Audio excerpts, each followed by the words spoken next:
Hi everyone, আজকে Pelling day 2। সকালে ঘুম থেকে উঠে রেডি হয়ে এই ভিউ এনজয় করতে করতে ম্যাগি খাচ্ছিলাম। ম্যাগিটা যদিও নিজেরাই বানিয়েছিলাম। তো সকালে এই কাঞ্চনজঙ্ঘার ভিউ এর সাথে সাথে ম্যাগি এনজয় করার পর তারপর একটু ভিডিওস করে আমরা বেরিয়ে পড়লাম পেলিং এর সাইট সিন ঘোরার জন্য। প্রথমেই গেছিলাম ওখানকার ফেমাস স্পট রিম্বি ওয়াটারফলস দেখতে, যেটা খুব সুন্দর জায়গা ছিল, আমার তো প্রচন্ড ভালো লেগেছিল। তারপর চলে গেছিলাম খেচিপেরি লেক। খেচিপেরি লেকের একটা মাহাত্ম্য হচ্ছে এত পরিষ্কার, এত পিসফুল, সুদিং একটা জায়গা, যেখানে গেলে তোমাদের মন এমনি ভালো হয়ে যাবে। এই লেকে বলা হয় যে কোনো নোংরা পড়তে পারে না, পাতা পড়লেও একটা পাখি এসে সেটা তুলে নিয়ে চলে যায়।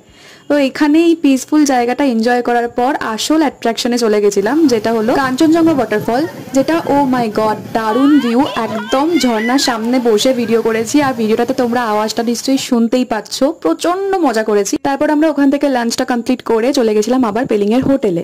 তো আজকের ভিডিওটা এতটাই, পরের ভিডিওতে আবার দেখা হচ্ছে পেলিং ডে 3 তে।